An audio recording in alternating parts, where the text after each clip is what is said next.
Está começando mais um Justiça do Trabalho na TV, produzido pelo Tribunal Regional do Trabalho de Santa Catarina. A Constituição de 88 assegura a todos a razoável duração do processo e os meios que garantam a celeridade da sua tramitação. O Poder Judiciário tem adotado diversas medidas para isso, como a instituição de metas e o incentivo à conciliação. Na Justiça do Trabalho, por exemplo, alguns magistrados vêm publicando os valores exatos da condenação. Para saber sobre essa nova prática, vamos conversar com o juiz Elton Antônio de Sales Filho, do TRT de Santa Catarina. Giselton, bem-vindo ao nosso programa. Para começar, eu gostaria que o senhor explicasse o sistema de liquidação da sentença na esfera trabalhista. Letícia, é uma satisfação estar aqui e eu vou abordar de forma bem sucinta a questão da liquidação da sentença na esfera trabalhista, tomando por base um dispositivo da nossa CLT, que é o artigo 879. Diz o seguinte, que sendo ilíquida a sentença exequenda, ordenar-se a liquidação prévia, que pode se dar por três formas, que é cálculo, arbitramento ou artigos. E a nossa proposta é adiantar esse procedimento, trazê-lo para a fase de conhecimento com a liquidação junto com a sentença. E nós pegamos por base exatamente o que está disposto no 879 da CLT, que fala em que, se for ilíquida a sentença, vai se ordenar a liquidação. Em direito, nós temos que uma norma de interpretação, ela deve ser vista de acordo com o que está descrito na lei, é uma das formas. Então, nesse caso, nós abordamos dizendo o quê? Que a regra é a sentença líquida e não ilíquida, porque a CLT, no artigo 879, fala em uma exceção, sendo ilíquida a sentença. Então, a regra é que a sentença deve ser líquida. Essa é a nossa base teórica, por isso é que nós aplicamos o dispositivo sob essa ótica e entendemos que, na verdade, toda sentença deve ser liquidada. E por que então que alguns juízes utilizam o Código de Processo Civil, mesmo havendo dispositivo na CLT que trata da execução?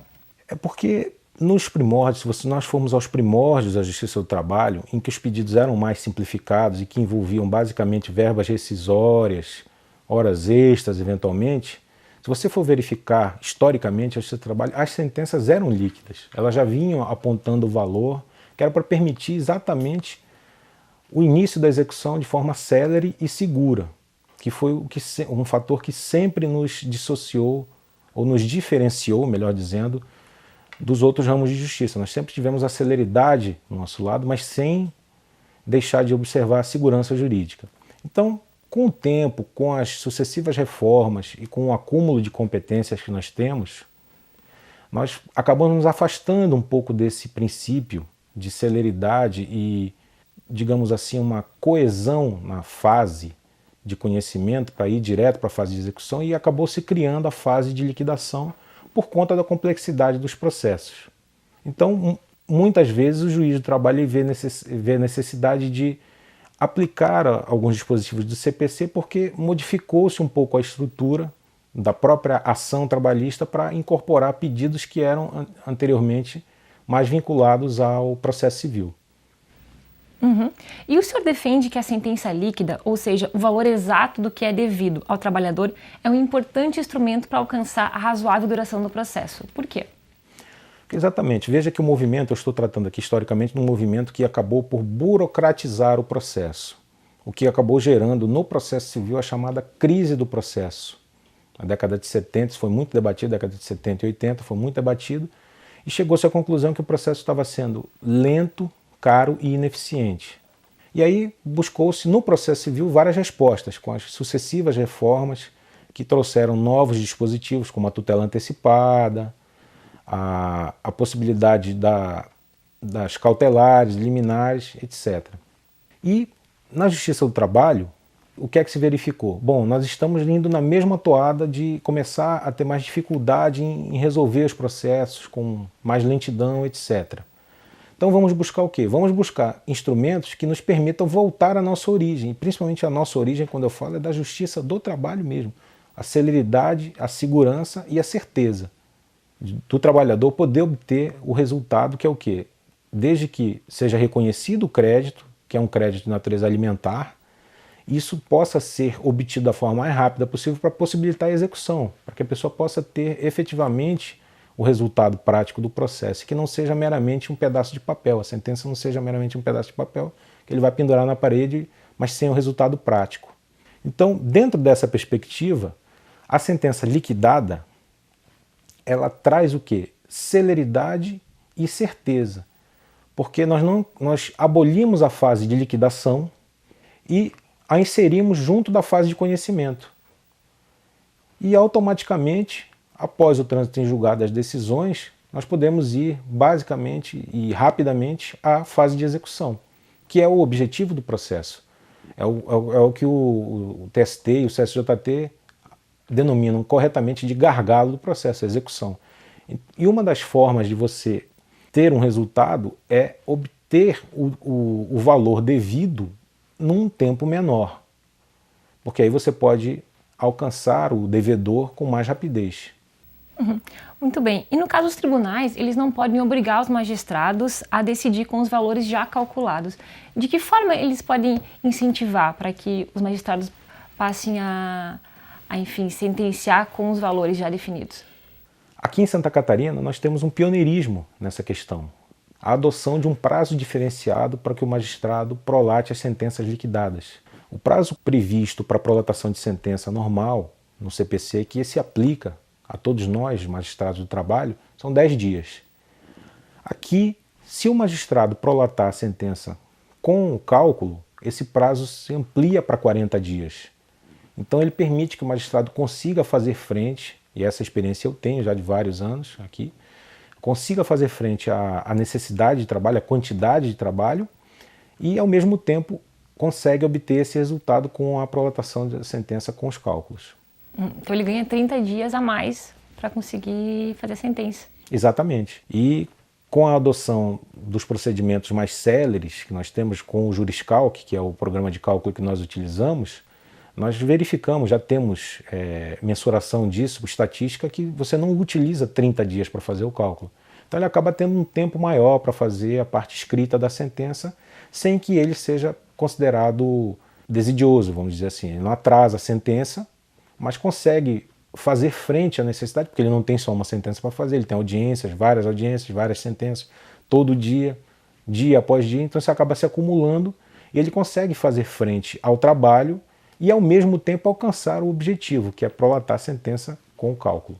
Giselton, o Corregedor-Geral da Justiça do Trabalho, o ministro João Batista Brito Pereira, em entrevista recente divulgada no site do CSJT, disse o seguinte: o estímulo à sentença líquida é positivo.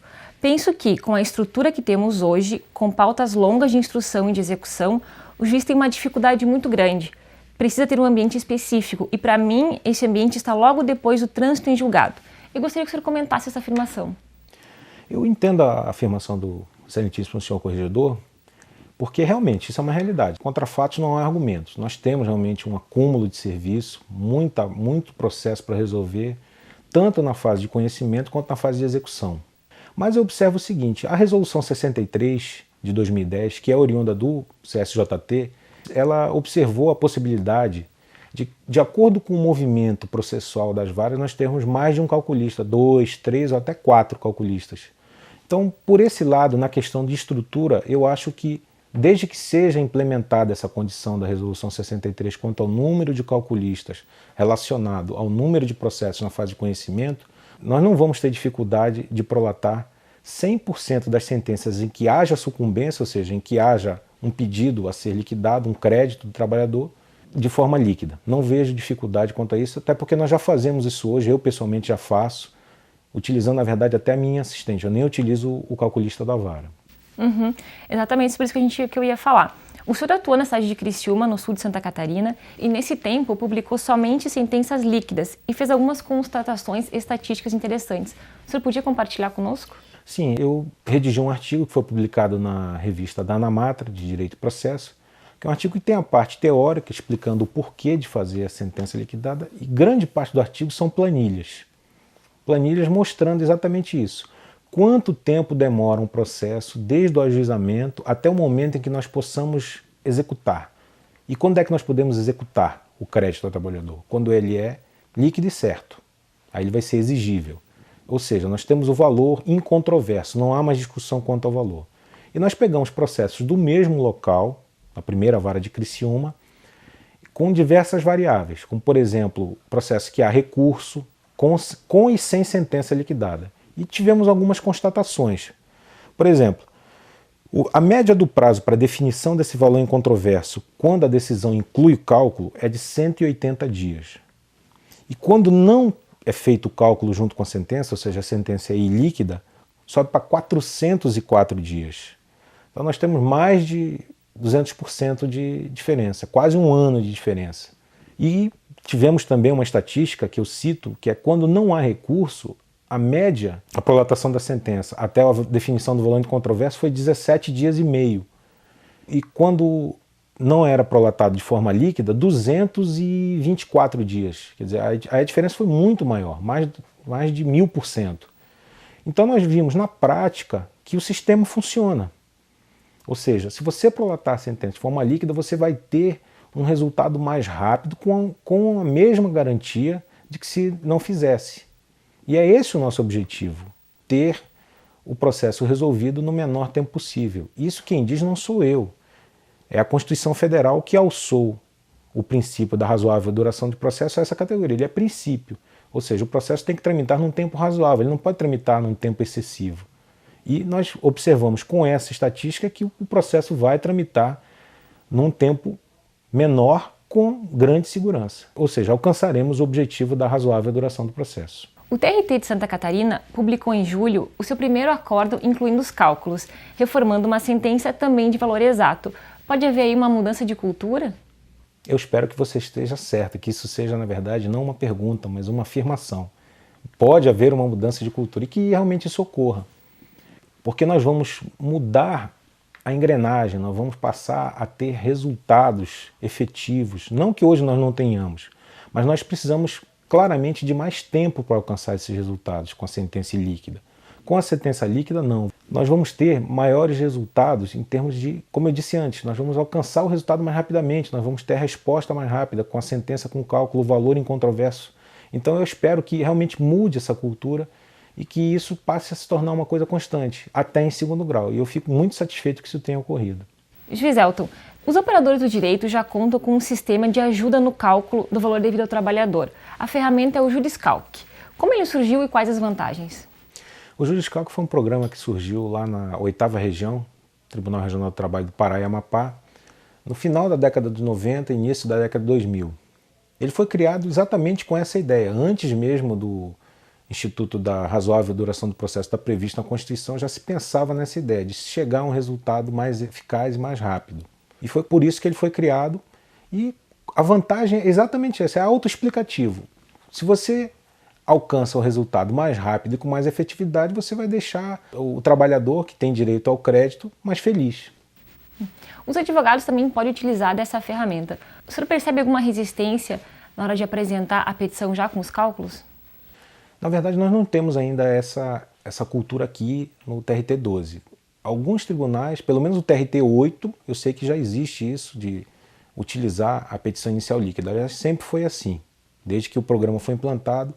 Então, para isso, eu não vejo muita resistência dos advogados. O que eu vejo é que nós precisamos capacitá-los a utilizar o programa. Se você não capacitar, primeiro os nossos servidores, e aí passar essa cultura para os nossos magistrados, e depois, através, quem sabe, mediante um convênio com a OAB, para que nós possamos utilizar o Juriscalc, aí automaticamente você vai diminuir a resistência, porque as pessoas têm resistência a alguma coisa que elas não conhecem. A partir do momento que elas conhecem e utilizam o programa, e o programa é muito bom, tanto que o mote do programa é quem conhece usa.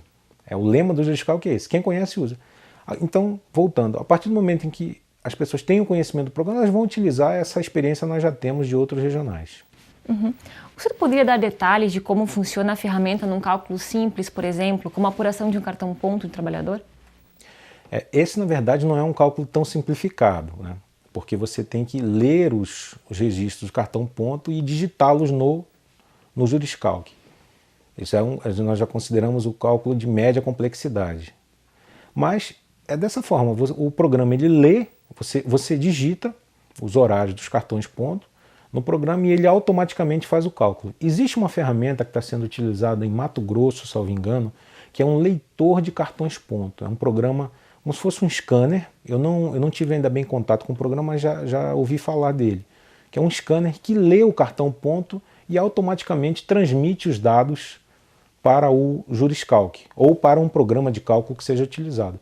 Esse aí digamos assim, esse é o suprassumo do programa de cálculo e é uma ferramenta importantíssima. Em Criciúma, onde o senhor atuou, uma das principais atividades é a mineração, cujos trabalhadores possuem uma jornada diferenciada. Na prática, como que o juriscalc auxilia em casos mais complexos, como esse, por exemplo, na diferença de horas extras? Essa hipótese que você me coloca são jornadas que não são propriamente ordinárias, ou seja, não é excedente da sexta, excedente da oitava, 36ª, 44ª. A jornada dos mineiros em Criciúma é de 7,2 horas por dia. Então, o programa, a versão do juriscalc que nós utilizamos aqui na 12ª região é uma versão pública, que qualquer pessoa tem acesso através da internet entrando no site do TRT8. E com essa versão, nós não temos a capacidade técnica de fazer determinados cálculos, como esse que você falou, diferença de hora extra, que não seja a jornada padrão, que é sexta e oitava, 36ª, 44ª. Então nós utilizamos como auxiliar o Excel, uma planilha Excel que foi desenvolvida também lá em Criciúma e nos auxilia nesses cálculos. Aproveitando que o senhor comentou dessas versões, o sistema então juriscalc possui duas versões, uma pública e outra corporativa. Quais as vantagens e desvantagens de cada uma? As vantagens são as mesmas, limitando-se obviamente a questão de você não ter acesso ao código-fonte. Então, se você tem acesso à versão corporativa, você pode entrar no código-fonte, e aí o pessoal de tecnologia de informação vai saber falar melhor do que eu sobre isso, mas em resumo seria isso, você tem acesso ao código-fonte e pode, por exemplo, criar dentro do juriscalc a possibilidade de calcular as diferenças de horas extras do mineiro, que tem uma jornada de 7,2 horas por dia, por exemplo, ou uma outra jornada, alguém que trabalhe numa jornada de 10,5 horas por dia, ou 6,8 horas por dia, qualquer coisa que seja diferente do normal, que é sexta e oitava. Essa é a vantagem, só que para isso nós precisamos firmar convênio. É uma coisa que nós estamos tentando aqui junto à administração do tribunal, que nós firmemos esse convênio. Outros tribunais regionais já firmaram com a 8ª região para que a gente possa ter essa transferência de tecnologia, para que nós possamos ter acesso ao código-fonte e aí adequar o juriscalc às particularidades de cada local de trabalho. Qual que é a melhor versão para ser utilizada? Qual que o senhor utiliza? Como eu disse antes, eu utilizo a versão pública, porque eu não posso utilizar a versão corporativa se não houver um convênio firmado entre os regionais. Mas a versão pública ela já dá conta de praticamente tudo que nós precisamos aqui. E o que ela não dê conta, a gente utiliza o Excel e aí não temos nenhum problema no particular. E há riscos de inconsistência no resultado do cálculo? Todo programa de cálculo ele pode ter uma inconsistência. Agora, o juriscalc ele já foi testado há mais de 15 anos, ele já é adotado e as inconsistências são mínimas. Então, realmente, a gente vê que ele, comparado com os outros programas de cálculo que são utilizados, por exemplo, pelos peritos ad hoc, ele tem um índice de inconsistência bem menor. E tem alguma dica, alguma regra na hora de preencher os dados no sistema? Normalmente, nós utilizamos o seguinte: primeiro você preenche os dados, coloca todas as informações a respeito da parte, inclusive remuneração, tempo de contrato de trabalho e quantidade de horas, e aí o programa automaticamente calcula as verbas. Só para concluir, mais uma questão. Existe a possibilidade dessa ferramenta integrar ao processo judicial eletrônico da Justiça do Trabalho, PJE? Na verdade, o que existe é a realidade. Não é o juriscalc, é o PJE Calc, que é uma versão mais atualizada do juriscalc, ele vai ser utilizado no PJE. Inclusive, nós já temos hoje piloto no TRT da 1ª região, no Rio de Janeiro, que está utilizando o PJE Calc exatamente nessa condição de piloto para integrar o PJE futuramente. Giselton, obrigada pela sua participação. Eu agradeço a oportunidade de estar aqui e me coloco à disposição para qualquer esclarecimento. Hoje conversamos com o juiz do trabalho, Elton Salles, sobre a liquidação de sentença e o princípio da razoável duração do processo. Nos vemos no próximo programa. Até lá!